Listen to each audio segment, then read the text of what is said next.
Hola, bienvenido a tu clase de Historia de las sesiones orientativas de preparación para ingreso a nivel medio superior Comipems 2025.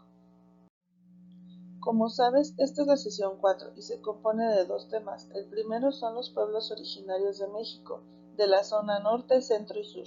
El segundo, los restos fósiles encontrados en el territorio mexicano.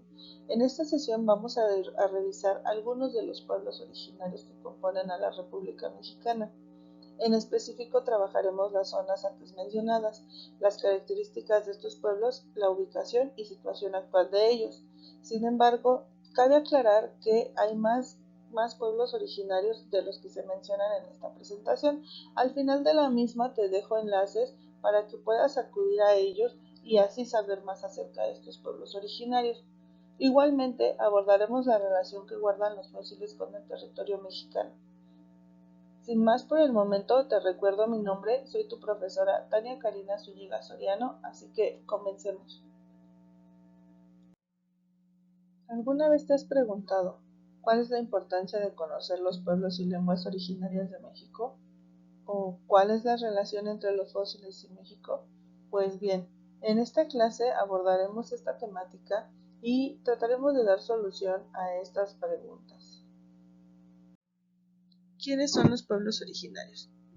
Los pueblos originarios son los grupos de personas que habitaron o poblaron un lugar desde antes de la colonización.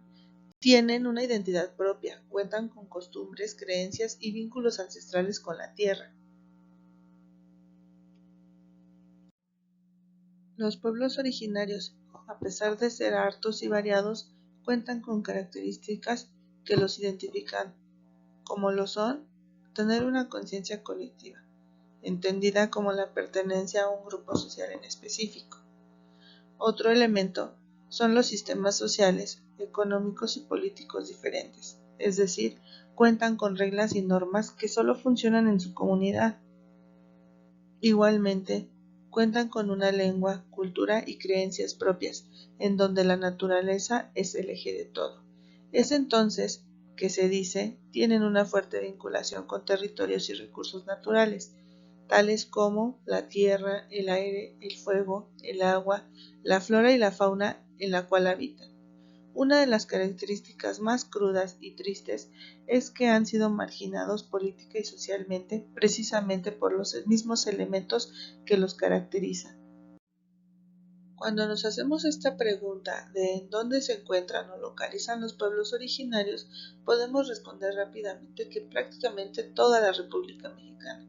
Sin embargo, los estados con mayor concentración de pueblos originarios son Oaxaca, Chiapas, Veracruz, el Estado de México, Puebla, Guerrero, Hidalgo, Yucatán, Quintana Roo y Campeche. No son los únicos, pero sí los más representativos de estos pueblos originarios. Como puedes ver en esta ilustración, prácticamente todo el territorio mexicano está compuesto por los pueblos indígenas originarios. Sin embargo, como igualmente lo muestra la imagen, la parte en amarillo son los estados que no cuentan con población indígena significativa. Estos son Aguascalientes, Baja California Sur, Colima, Nuevo León y Zacatecas. Sin embargo, también podemos apreciar que Oaxaca, Campeche, Chiapas, Guerrero, el Distrito Federal, el Estado de México, Puebla, Veracruz, son los estados que cuentan con mayor población indígena de los pueblos originarios. Como puedes apreciar en la imagen, la zona sur es la que tiene mayor concentración de pueblos originarios. En contraparte, la zona norte cuenta con pueblos originarios, pero no es la misma cantidad que cuenta la zona sur y la zona centro. La zona norte está compuesta por 3 estados. El primero de ellos es Coahuila, con el grupo originario Kikapú.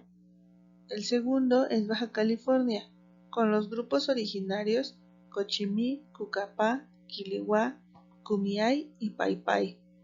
El tercero es Sonora, con los pueblos originarios de Guarijío, Mayo, Pápago, Pima, Seri, Tarahumara y Yaqui.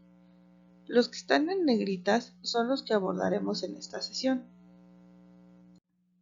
El pueblo Kicapú cuenta con dos asentamientos importantes, El Nacimiento y Melchor Musquis, ambos en Coahuila.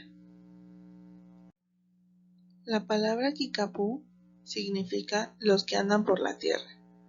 El pueblo Kicapú es originario de las tribus que habitaban en el actual territorio de los Grandes Lagos en el estado de Michigan en los Estados Unidos.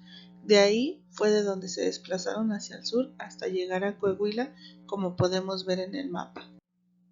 El territorio que habitó el pueblo Kicapú se componía de bosques, cascadas y manantiales. Sin embargo, hay que recordar que estaban rodeados de una zona árida con clima semidesértico.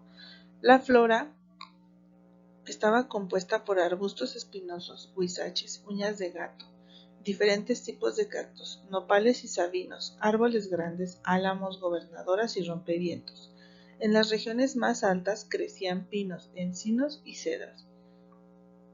De la fauna se contaba con conejos, liebres, ardillas, serpientes, coyotes, gatos monteses, tigrillos, tlacuaches, codornices, pumas, diferentes clases de palomas, águilas, faisanes, osos, zorrillos, tejones y venados. Los animales jugaron un papel muy importante en la conformación de las diferentes agrupaciones Kicapú, ya que conformaban con ellas las diferentes tribus, nombrándose a sí mismas con el nombre de uno de los animales, pero en inglés. Además, el venado era uno de los animales de mayor veneración, no solamente se le cazaba, gracias a él también se vestía. Las actividades comerciales del pueblo Kicapú son la caza, principalmente en el invierno, se hacía de osos y de venados, este último debido a su uso en las ceremonias religiosas. La pesca y la recolección eran actividades propiamente del verano. El cultivo del maíz, frijol y calabaza eran los que predominaban, y la elaboración de artesanías como la ropa tradicional, las teguas, que se encuentran en la imagen del lado izquierdo, que son una especie de zapatos con la cual se cubrían los pies, y la elaboración de mitazas, collares y bolsas bordadas de chaquira. En Baja California podemos encontrar el pueblo indígena Cucapá. Cucapá significa pueblo del río o el que viene, el que llega. Sin embargo, algunos grupos yumanos los identifican como los rieños, por encontrarse en los márgenes del río Colorado. En el Valle de Mexicali, localizado en el extremo noreste del estado de Baja California, que comprende porciones del delta del río Colorado, en la zona se encuentran además las sierras Cucapá y el Mayor. Tienen un clima predominantemente desértico, con temperaturas de hasta 50 grados centígrados en verano y una precipitación pluvial de escasos 70 milímetros. Habitan sobre todo en las localidades Cucapá Mestizo y Cucapá el Mayor, en el municipio de Mexicali, Baja California, y en Pozas de Arbizu y la cabecera municipal de San Luis Río Colorado en el estado de Sonora, mientras que sus parientes Cocopá viven sobre todo en Somerton, Arizona, en Estados Unidos. La tribu o los pueblos Cucapá se encuentran en esta parte de Baja California. Casi no se logran apreciar en el mapa, sin embargo aquí se los señalo. En el territorio Cucapá subyacen minerales como el grafito, la cal, el yeso, el cristal de roca, el azufre y los materiales pétreos. La flora y fauna, por otro lado, se componen de cactus, saguaro, nopales, cardón, chollas, cirios y cachanillas. La fauna está conformada de venados, pumas, coyotes, conejos, borregos y marrones, víboras de cascabel, lagartijas y aves como águilas, correcaminos, codornices, halcones y búhos. Las imágenes que se muestran en esta diapositiva dan cuenta de los saguaros, que son los cactos, que se encuentran en la parte de abajo, y del lado izquierdo, en la parte de arriba, se encuentra un animal que ha sido representado en las caricaturas, pero que dista mucho de parecerse. Su nombre es Correcaminos. Las actividades comerciales del pueblo Cucapá son la caza, la pesca, la recolección y el cultivo. La caza la realizaban con arcos y flechas. Los animales que cazaban en su mayoría eran aves, el venado buro y el berrendo. La pesca era prácticamente de la curva golfina, la cual se ilustra en esta presentación. La recolección la llevaban a cabo de semillas silvestres como las péchitas, las cuales podemos ver también en pantalla y ayudan a la elaboración de atoles y de otras masas. También se hacen una especie de tamales con la masa de esta semilla. Los quelites, el arroz silvestre, el agave, los frutos del cactus y el trigo salado, el cual obtenían de la desembocadura del río. Hay que recordar que esta tribu dependía totalmente de las crecientes del río Colorado. Por otro lado, también realizaban el cultivo del maíz, el frijol, la sandía, la calabaza, el algodón y el melón.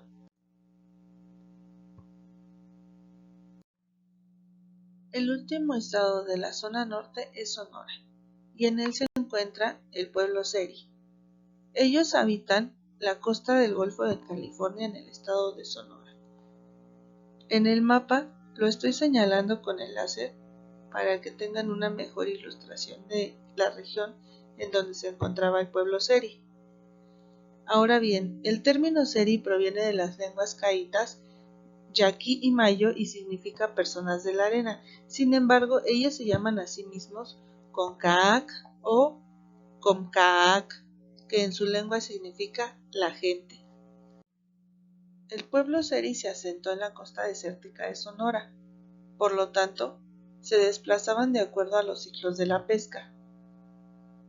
El tipo de clima en este territorio era desértico, con veranos muy calurosos, inviernos muy fríos y escasas lluvias, haciendo que la vegetación que en ella se encontraba fuera perenne, de lento crecimiento y de aspecto achaparrado. De los animales en la zona se encuentran las víboras de cascabel, la coralillo, las iguanas, las tarántulas, el escorpión, los ciempiés, las liebres, los conejos, las ardillas, las hormigas, avispas, moscas y jejenes. Jejenes son las moscas también, pero de la arena. Venado bura, borrego cimarrón, cochí jabalí y gran cantidad de aves acuáticas, predominando el pelícano y la gaviota.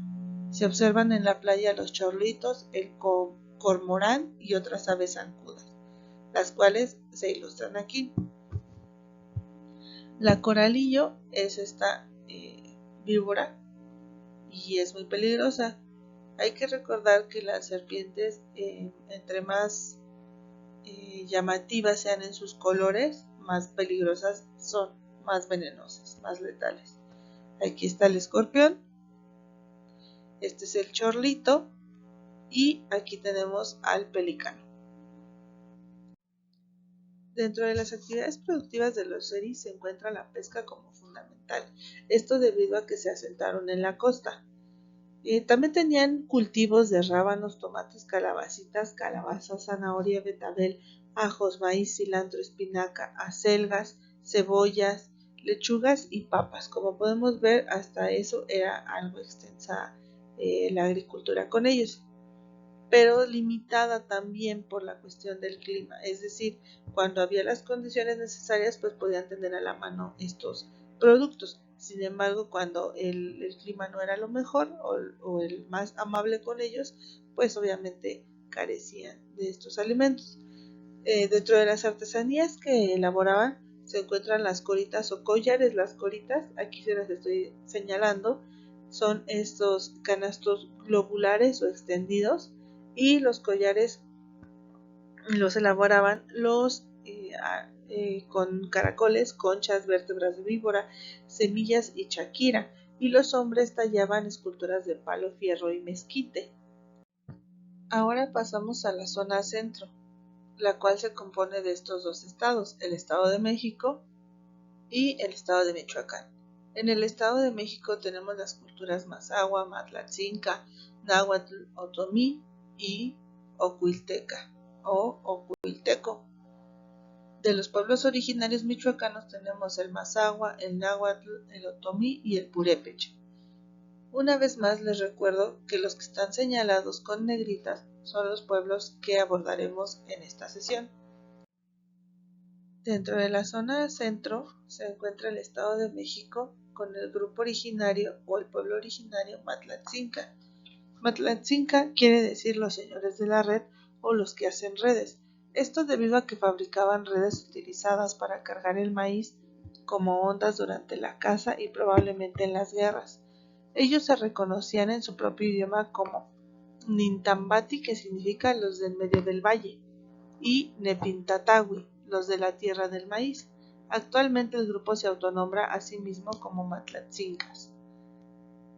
Este grupo habita en San Francisco Oxtotilpan, del municipio de Temascaltepec, en el Estado de México.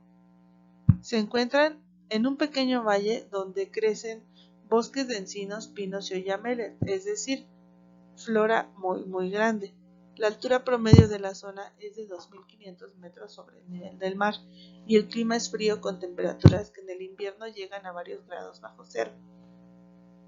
Ahora bien, en esta pequeña ilustración el punto creo que no se alcanza a apreciar, sin embargo, justo aquí donde está el apuntador láser es donde se encuentra el grupo Matlatzinca. En el territorio Matlatzinca podemos encontrar una variedad y abundancia de pináceas, encinos, madroños, aguacatillo y fresno, además de árboles frutales como el capulín, el durazno, la manzana, la pera y el tejocote. Dentro de este clima podemos encontrar la fauna que comprende especies como las ardillas, los conejos y los tlacuaches. Ahora bien, este que tenemos aquí es un tlacuache. En la parte inferior izquierda tenemos el árbol de capulines, seguido de el árbol de madroño, que aquí está, y el de tejocote. Como pudimos ver en la lámina anterior, la zona Matlatzinca se caracteriza por ser abundante en vegetación. Esto ayuda muchísimo a la agricultura, nos habla de que hay agua suficiente para poder dar los cultivos necesarios para subsistir. Entonces encontramos los cultivos de maíz, frijol, calabaza, chile, jitomate, chía, amaranto, haba, chícharo, avena y cebada. Este grupo utilizaba un sistema de riego por canales del Valle de Toluca y la Serranía, en surcos o canaletas de los valles y en terrazas, con arado de tracción animal, la segadera, la pala y el asadón. El asadón es este elemento que tenemos aquí. Este es el asadón. Como pueden ver, es un elemento, una herramienta muy importante para la agricultura y sobre todo muy viejo y que hasta el día de hoy se sigue utilizando. Otra de las actividades productivas era la ganadería. ¿De qué animales? De puercos, de vacas, de caballos, de gallinas, patos, gansos, guajolotes.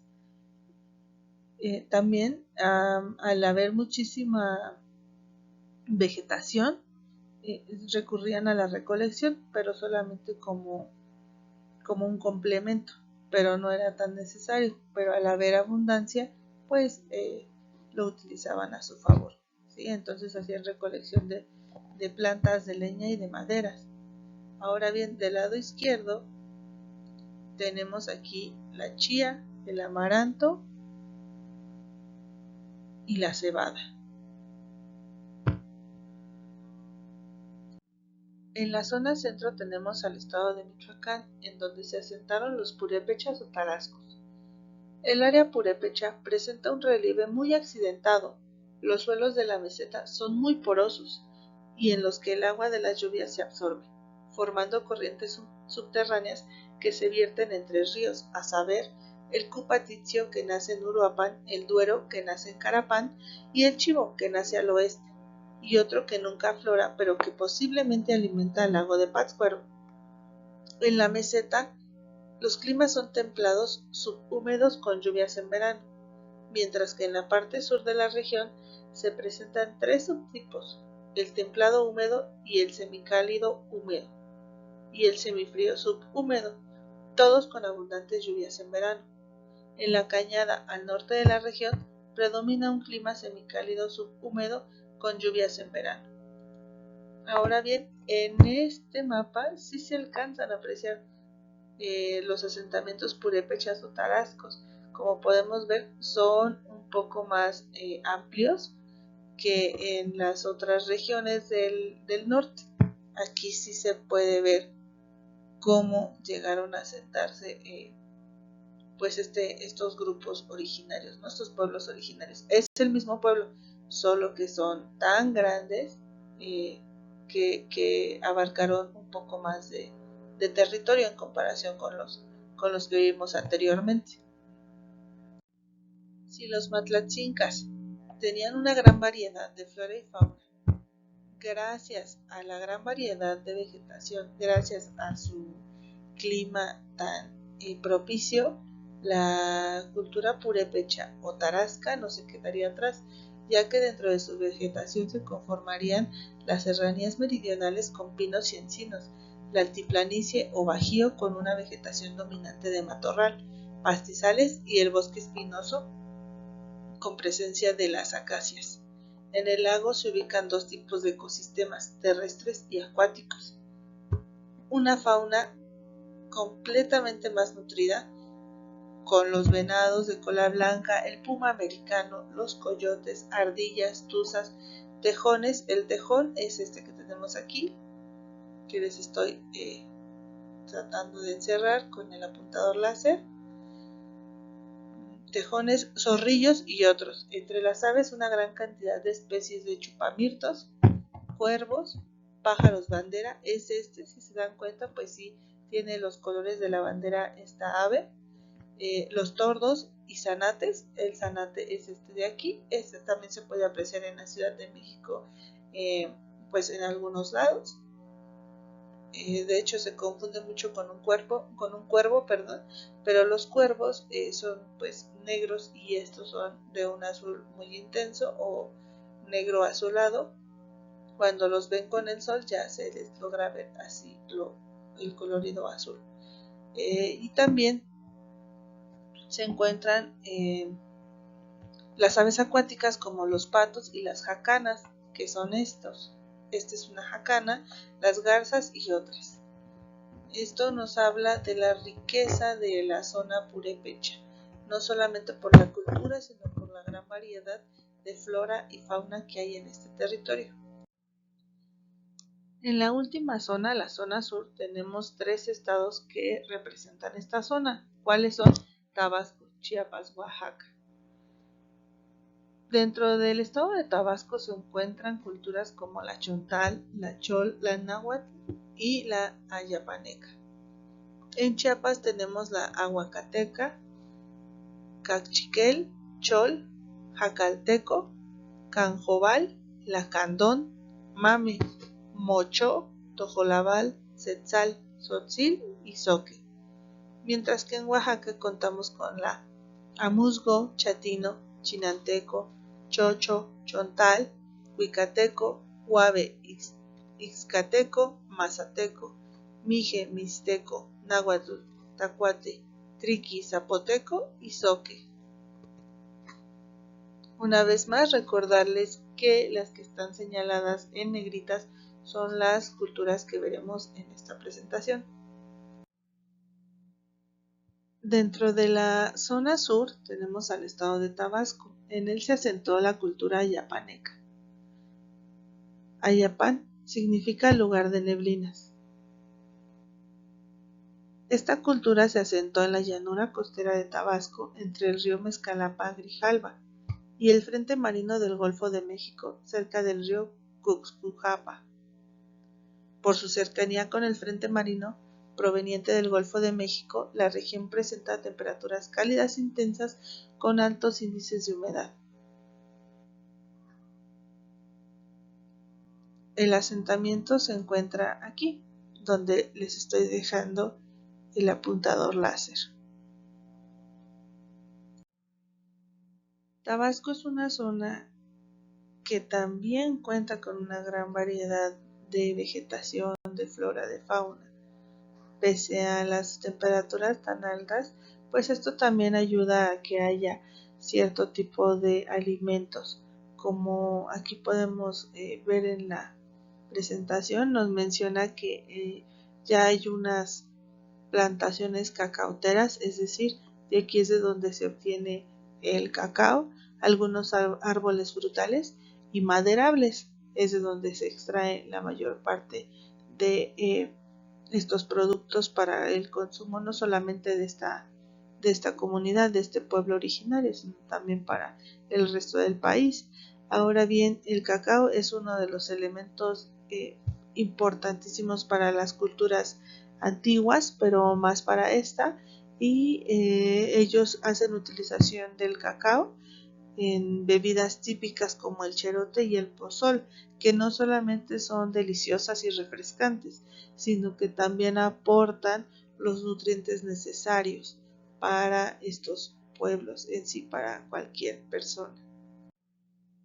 El segundo asentamiento de la zona sur lo tenemos en el estado de Chiapas, con el pueblo originario Lacandón.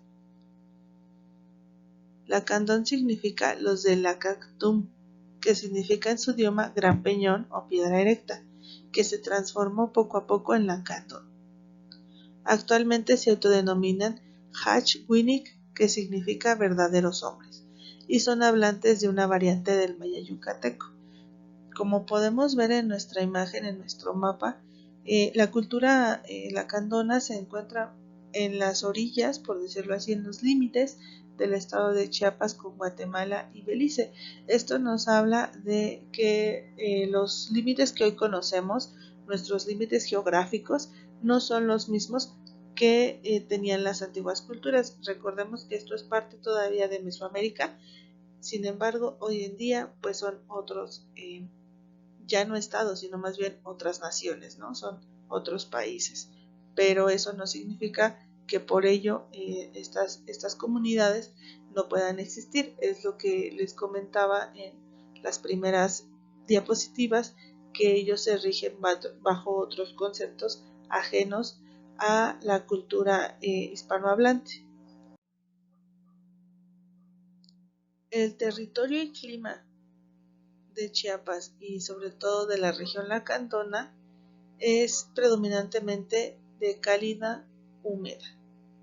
Llueve casi todo el año excepto en marzo y abril.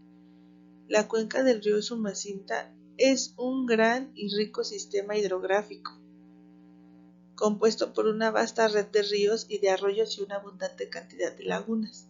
Esto hace que la vegetación se componga del bosque tropical en el norte y de selva baja en el sur, lo que proporciona al área árboles de gran tamaño de especies como el cedro, el guanacaste, la ceiba, el guarumbo y la caoba, y diferentes especies de palma. Nos habla de una diversidad en vegetación increíble. La población se distribuye en tres asentamientos: Najá y Metzaboc en el norte y Lacán-Já Chansayab en el sur.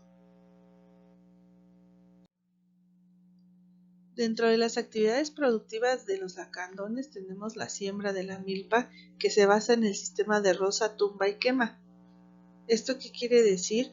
Pues que primero limpian el área, queman todo lo que hay en esa zona donde van a hacer el cultivo, y ya después empiezan a arar la tierra. Dentro de esta siembran, además de maíz y frijol, yuca, calabaza, chile, camote, macal, sandía, melón, chayote, jitomate, achiote y algodón.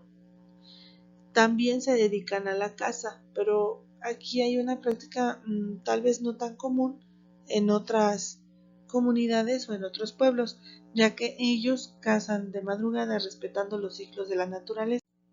Los ciclos de la naturaleza no solo se refieren al día y la noche, sino al momento en el que, por ejemplo, a las hembras animales están en celo, cuando están cargadas, es decir, cuando están esperando crías, no van a matar a las hembras de tal o cual especie, todo eso lo respetan, porque saben que si no respetan el ciclo de la vida de los animales, de la flora, de la fauna, pues ellos también no van a poder subsistir, ¿no? Tarde que temprano se van a acabar los recursos, entonces ellos evitan hacer este tipo de prácticas. Como tal, la explotación no hay, más bien es un dar, ¿no? De la naturaleza a los lacandones y de los lacandones a la naturaleza.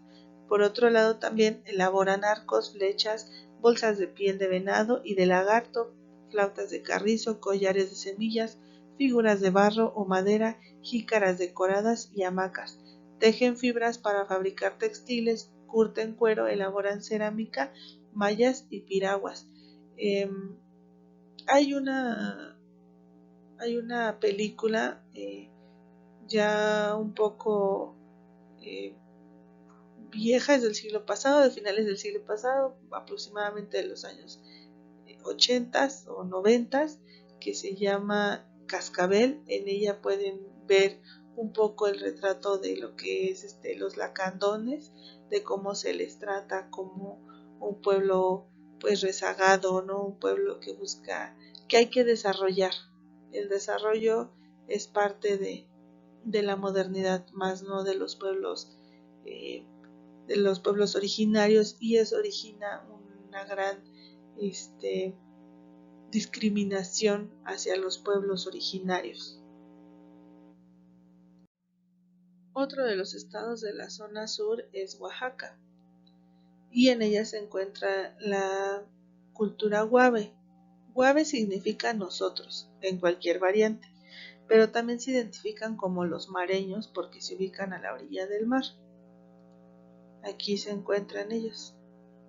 Como pueden ver, igual están un poco dispersos, pero siempre a la orilla del mar. Ese es el común denominador de esta cultura, estar a la orilla del mar. Se encuentran en el litoral del Golfo de Tehuantepec. Las principales poblaciones guaves son San Mateo del Mar, San Francisco del Mar y San Dionisio del Mar. Son municipios que dependen políticamente del distrito de Tehuantepec. El clima que se encuentra en esta zona es árido, con lluvias escasas. El riego es difícil. La producción agrícola depende totalmente del tiempo, es decir, del tiempo de lluvia, si existe o no, y solo existe una corta temporada de lluvias y una larga época de sequía. Entre octubre y febrero, el viento del norte afecta el litoral y provoca el desplazamiento de las dunas hacia terrenos que antiguamente eran de cultivo.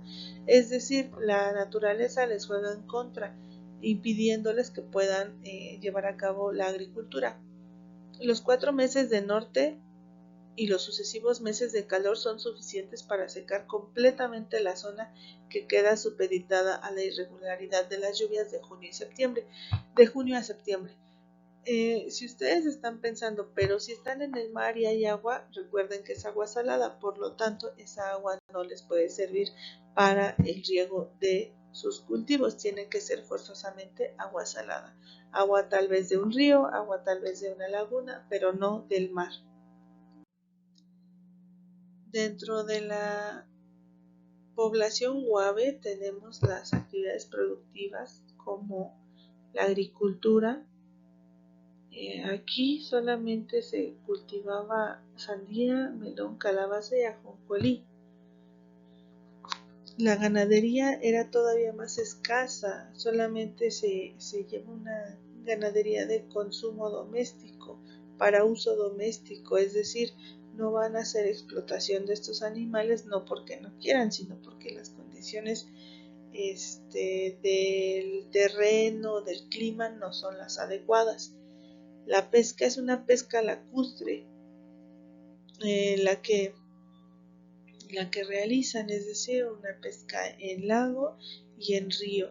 No es que no hicieran la pesca en mar, pero la que les redituaba más pues era la pesca lacustre.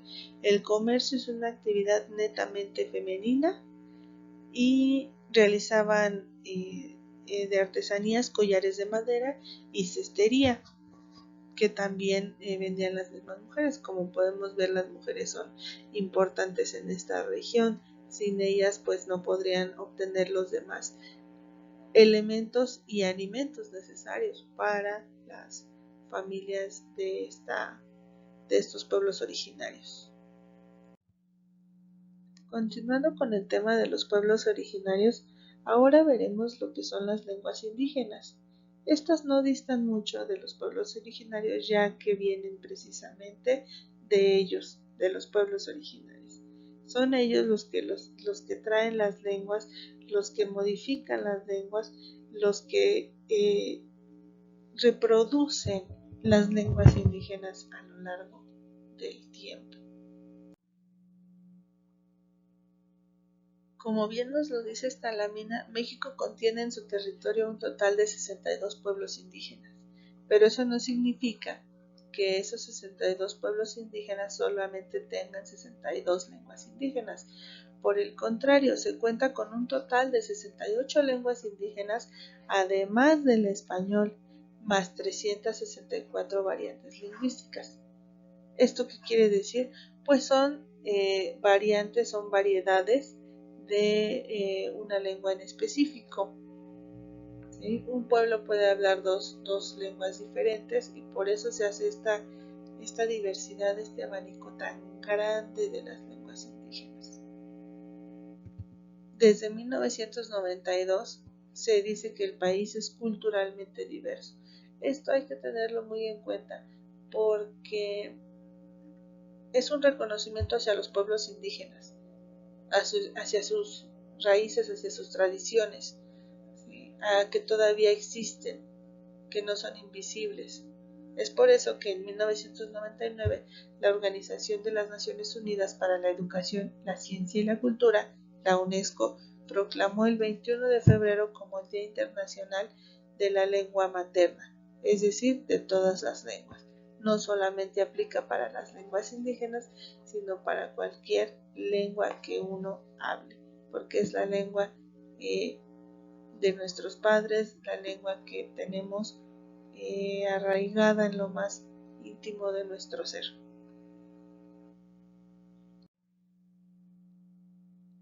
A la pregunta de qué es una lengua indígena, primero habría que decir que las lenguas indígenas van de la mano de los pueblos originarios. No se pueden entender una sin la otra. Una es consecuencia de la otra. Sin embargo, las dos se necesitan para poderse entender. Las lenguas indígenas son las lenguas que hablan los pueblos originarios y son una expresión de su identidad y cultura. Son una expresión de la diversidad cultural de los pueblos originarios. La importancia de las lenguas indígenas tiene que ver con el reconocimiento de los derechos humanos de los pueblos originarios, un reconocimiento a que estos pueblos siguen vivos, no solamente porque existan personas que pertenezcan a cierto pueblo originario, sino porque sus representaciones culturales siguen hoy en día vivas. Si se dan cuenta, estos símbolos, no sé si ustedes sepan, se llama vírgula de la palabra en náhuatl. Son muy diferentes y cada una expresa diferentes cosas. Unas tienen más colorido que otro, unas tienen hasta como animalitos, ¿no? Aquí. Cada una es propia del pueblo que la origina. Cada una es entendida por el pueblo que la origina. Pero porque no lo entendamos o no sepamos su significado, no significa que no exista o que no valga. Es por ello la importancia de las lenguas indígenas, el reconocimiento a que viven todavía, a que todavía son importantes no solamente para el grupo indígena al cual pertenecen, sino para el desarrollo de cada uno de estos pueblos, pero no el desarrollo entendido del hombre blanco, sino el desarrollo al interior de estos mismos pueblos. En este mapa pueden apreciar las diferentes familias lingüísticas que convergen en el territorio mexicano. También se pueden dar cuenta que en algunos espacios, en algunos estados o en algunas zonas, centro, sobre todo centro-sur, estas familias lingüísticas se encuentran unas sobre otras. ¿Esto qué quiere decir? Esto nos explica por qué hay ciertos grupos originarios, ciertos pueblos originarios que hablan más de una lengua, que hablan variantes de una lengua, ¿sí? Precisamente por este fenómeno, porque al tener contacto unos con otros, pues van adoptando no solamente los elementos de actividades económicas, políticas, sociales, sino también culturales, lo que hace una diversidad lingüística en este caso.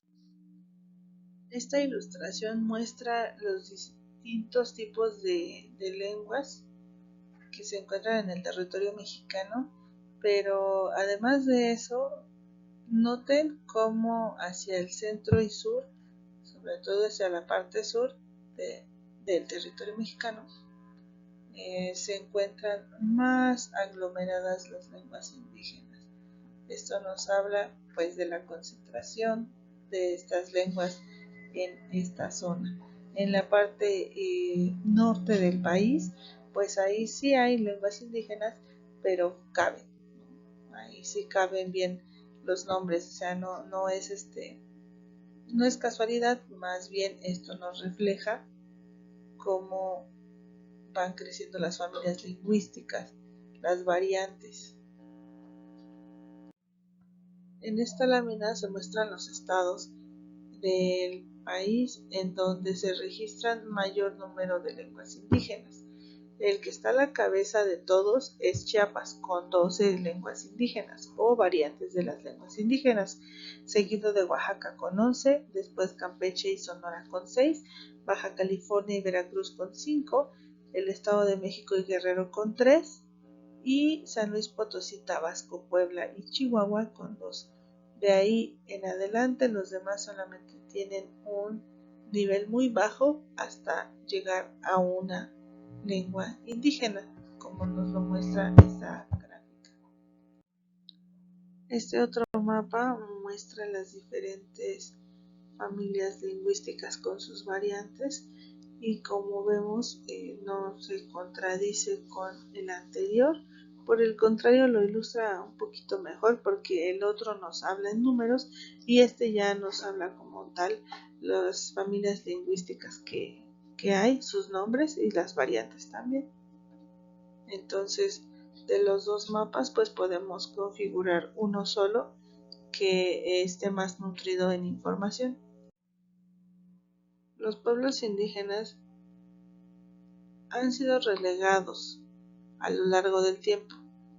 Sin embargo, ha habido ciertos momentos en su historia que se les ha reconocido, como cuáles, bueno, en 1948 se crea el INI, el Instituto Nacional Indigenista, que hasta el año 2003 se reconfigurará en la CDI, la Comisión Nacional para el Desarrollo de los Pueblos Indígenas. Recordemos que todos estos son discursos oficiales, porque en 1948 se crea bajo toda esta idea revolucionaria, precisamente el Partido de la Revolución Institucionalizada decide institucionalizar todo lo que hay a su alrededor. Es más fácil tratar con instituciones que con personas. Para el 2003, cuando se reconfigura en la CDI, pues esto de Comisión Nacional para el Desarrollo de los Pueblos Indígenas nos está hablando esa palabra de desarrollo de una discriminación hacia los pueblos indígenas, considerándolos subdesarrollados o que necesitan ser desarrollados por otros. Esta es una cuestión que hasta el día de hoy está a debate, la cuestión del desarrollo de los pueblos indígenas. ¿En verdad necesitan desarrollo? Ellos tienen su propio desarrollo. Ahora bien, igualmente se encuentra en el artículo 2 de la Constitución un reconocimiento hacia los pueblos indígenas. ya que este artículo nos dice: los pueblos indígenas son aquellos que habitaban en el territorio mexicano al iniciar la colonización y que actualmente conservan sus instituciones sociales, económicas, culturales y políticas. Sí, las siguen conservando, sin embargo, pues volvemos a lo mismo, solamente estos discursos se quedan en eso, en la retórica del momento, no en más. Como ya lo vieron en las láminas anteriores, las lenguas indígenas pues son muy amplias. Existen 68 lenguas indígenas, derivadas de 11 familias lingüísticas, con 364 variantes. Sin embargo, en el territorio mexicano, sin contar el español, la lengua más hablada es la náhuatl, seguida de la maya y la tzotzil, y al último de este ranking de las 10 lenguas más habladas en el territorio mexicano se encuentra la lengua mazateca. Con estos gráficos, ¿qué pretendo? No que se los aprendan, pero que sí logren comparar la diversidad cultural que se encuentra en el país. Estamos hablando de las lenguas indígenas, pero ya hablamos de las zonas de los pueblos originarios, de los pueblos indígenas. Esto también nos habla de la diversidad cultural, social, política, económica que hay de acuerdo a cada región y que hay de acuerdo a cada lengua. A la pregunta inicial de cuál es la importancia de conocer a los pueblos indígenas y sus lenguas, tengo 3 reflexiones que, claro, no son las únicas, ustedes ya tendrán la propia o crearán una a partir de estas que yo les estoy exponiendo. La primera es que son parte de nuestra riqueza ancestral y por lo tanto de nuestra riqueza histórica. Gracias a ellos podemos entender el transcurrir del mexicano a lo largo del tiempo. También reflejan la herencia y el legado de las diferentes culturas que convergen en el territorio mexicano. Sin estos pueblos no se podría entender el por qué aquí en México se dio también el mestizaje y no se dio, por ejemplo, en Estados Unidos. Estas culturas y estas lenguas, a pesar de ser tan diversas, tan diferentes, tenían algo en común, que era el aceptar al otro, el tratar de comprender y el adaptarse al otro, así como brindar lo mejor de sí. Además, la última y no menos importante, por el contrario es muy importante, es que gracias a los pueblos indígenas, gracias a los pueblos originarios, accedemos a las lenguas originarias, a la danza, a la música, a las fiestas, las tradiciones, cualquier manifestación cultural de los pueblos indígenas que nos conforma al día de hoy como el pueblo mexicano. ¿En dónde radica la relevancia o la importancia de las lenguas indígenas? Pues en que ayudan a fomentar la paz y el desarrollo sostenible de los pueblos originarios al interior y al exterior de los mismos. Lo que les decía, el luchar por sus derechos no solamente entre las comunidades vecinas, sino también con nosotros los hispanohablantes. También contribuyen a la protección de los derechos humanos. Vuelvo a lo mismo, es un reconocimiento de que su cultura, de que ese pueblo sigue vivo, no solamente de forma tangible, no solamente porque sigan vivos algunos de los herederos, sino porque sus usos y costumbres permanecen hoy en día. También son un impulso de la inclusión social y de la alfabetización. Gracias a que se les ha reconocido a las lenguas indígenas, hoy por hoy, por ejemplo, la lengua náhuatl está en las vías de aprendizaje en ciertas escuelas, también el español en muchas otras comunidades, si bien ya se venía dando, pues ahora ya se está haciendo con más fuerza, pero sobre todo tratando de cuidar las lenguas indígenas, ¿no? porque antes se les enseñaba el español con el afán de que olvidaran sus lenguas indígenas. Hoy por hoy se dice, aprende español, pero tú enséñame tu lengua. Quiero aprenderla, quiero saber, conocer tus usos y costumbres y sobre todo que no se pierda esa cultura, esa tradición. Ahora bien, pasemos al tema de los fósiles. ¿Qué es un fósil? Son los restos orgánicos de animales y plantas que se encuentran en los estratos de las rocas sedimentarias y sirven para datar las edades de los mismos. Los fósiles nos ayudan a comprender cómo era que se componía la sociedad, el hombre y los tiempos previos al hombre muchas de las veces. El origen del hombre, qué comían, qué cazaban, qué recolectaban, el tipo de flora, de fauna que existía en cierto tiempo. Todo esto se hace a través de diferentes prácticas, a través de diferentes técnicas que trabajan los físicos, los paleontólogos, arqueólogos, los sociólogos también, los historiadores.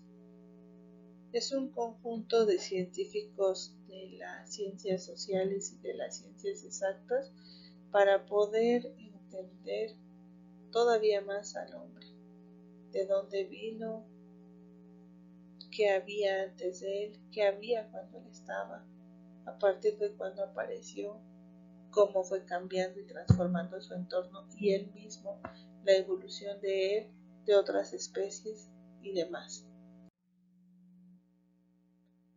En México se encontraron restos fósiles en febrero de 1947 por el geólogo Helmut de Terra en los llanos de Tepexpan, en el municipio de Acolman, en el Estado de México, a 1.07 metros de la superficie.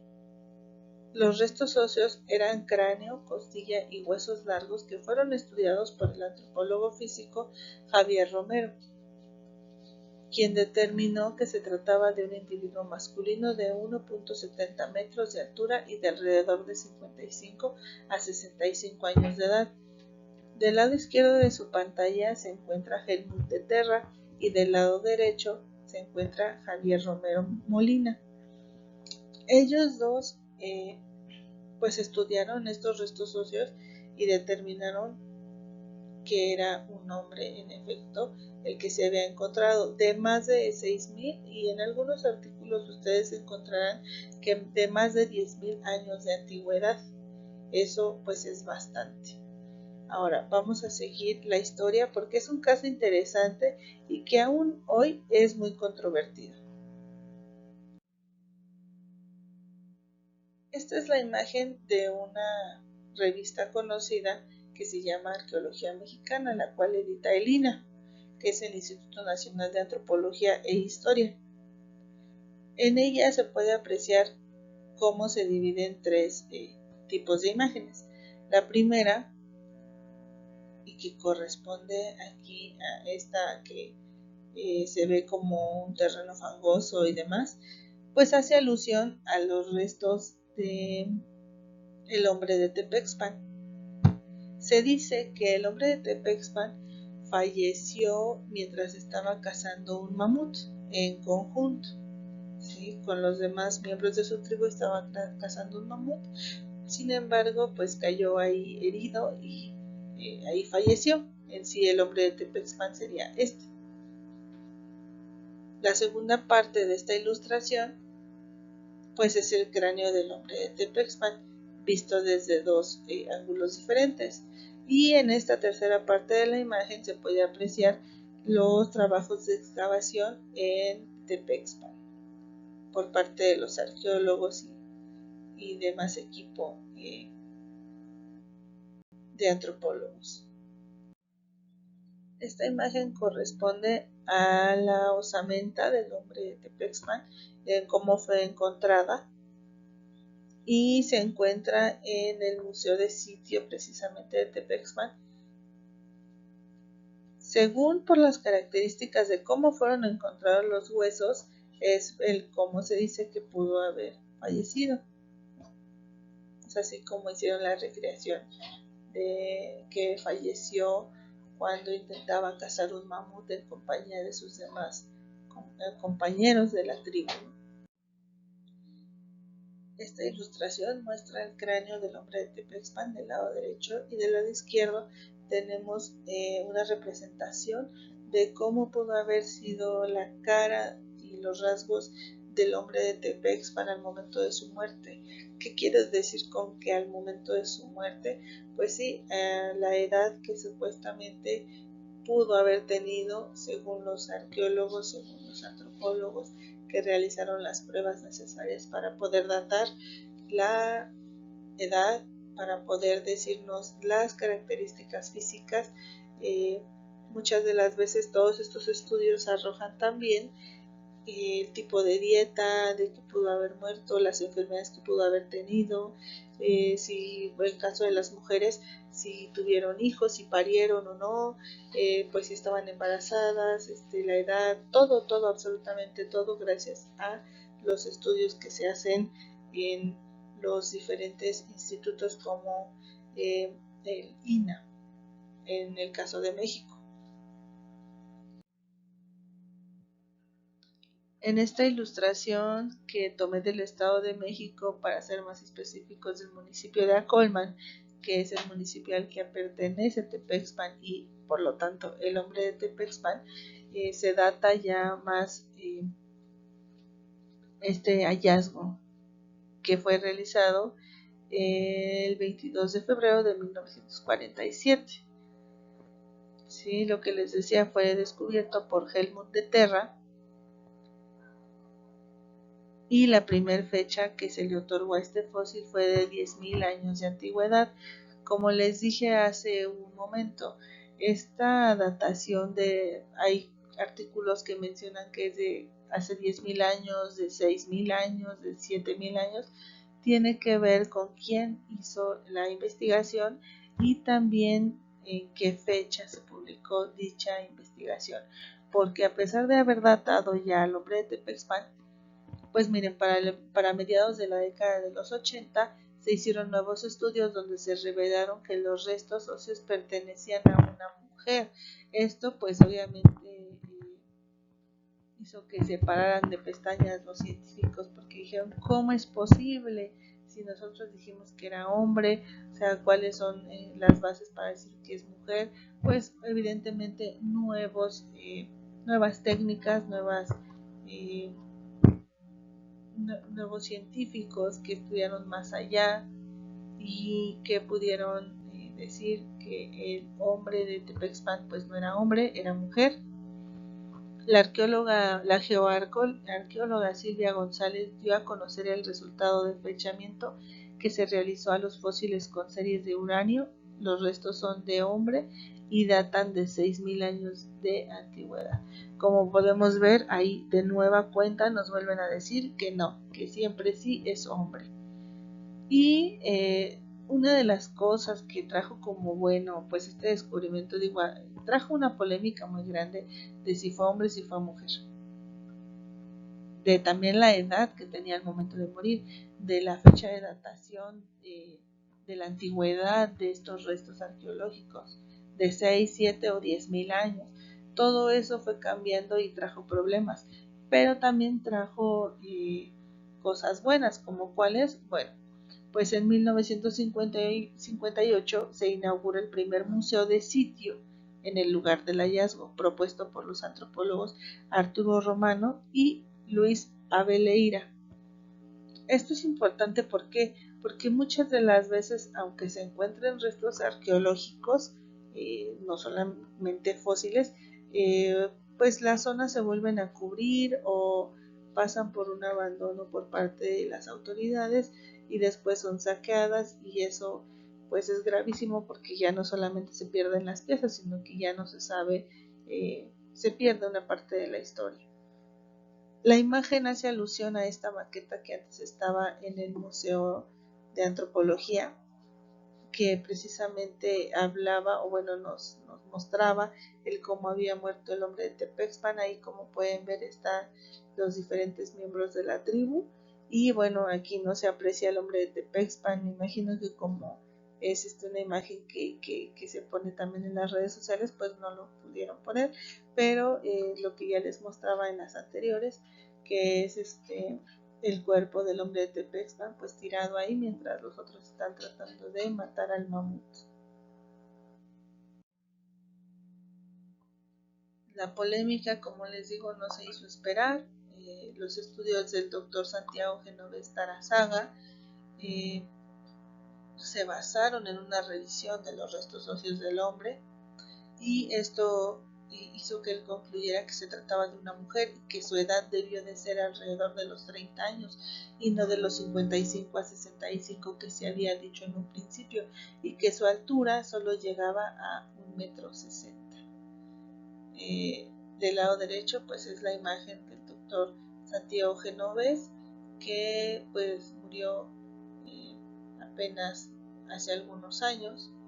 Entonces nos habla de cómo la incansable labor por los científicos de las diferentes áreas pues no ha parado para poder datar, definir qué fue este ser humano, si hombre o mujer, en qué año vivió, en qué época, de qué murió también, y por qué se encontraba pues ahí. Esto es importante porque se pensaba, y ustedes recordarán en las teorías del poblamiento de América, que pues sí, el hombre en efecto venía de fuera, venía de África, que había cruzado por el estrecho de Bering y que había llegado a América, y con esto nos muestra que sí, su paso fue hacia el sur de todo el continente americano. Recorrió el hombre el neandertal, recorrió todo el continente americano sin saber que era América, y pues fue dejando a su paso restos de su vida. Los resultados de haber encontrado al hombre de Tepexpan pues son prácticamente estos que yo les pongo. El hallazgo dio lugar a investigaciones dirigidas por el antropólogo físico Arturo Romano, quien con la ayuda del arqueólogo Luis Abeleira propuso la creación de un museo de sitio. Esto es importante porque pues así se pudieron resguardar los restos óseos y se puede seguir estudiando en la zona.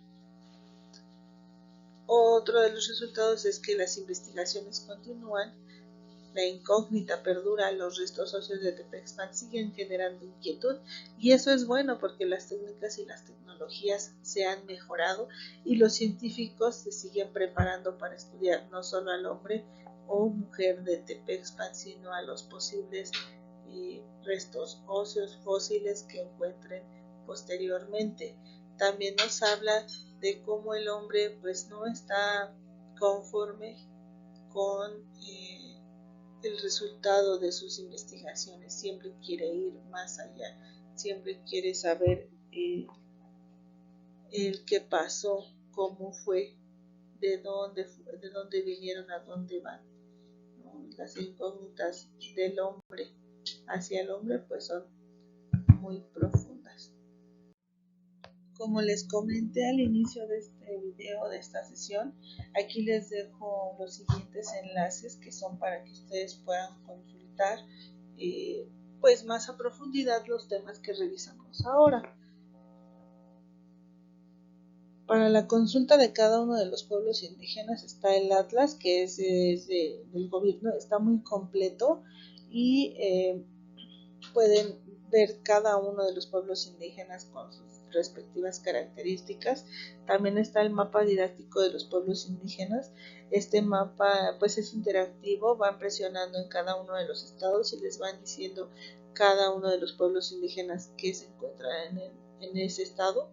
El video de los pueblos indígenas, ese también es pues muy ilustrativo, y que a pesar de que es corto, pues no deja lugar a dudas, ¿no? Tal vez es una visión un poco más sencilla, y que porque sea sencilla o corta no significa que sea mala, por el contrario, pues es una buena labor de síntesis Y está el otro video que es un mismo país, muchos pueblos. Igualmente es corto, pero es sintético en cuanto a la información.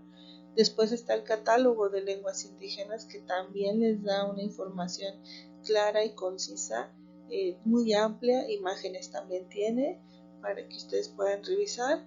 Después está el artículo del hombre de Tepexpan. Este es de la revista Arqueología Mexicana, y en él pues van a encontrar más información de este hallazgo en México.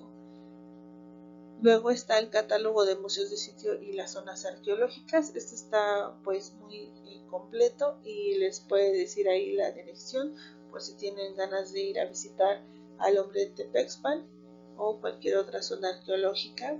Y también les puse la semblanza de Javier Romero Molina, que fue uno de los descubridores del hombre de Tepexpan.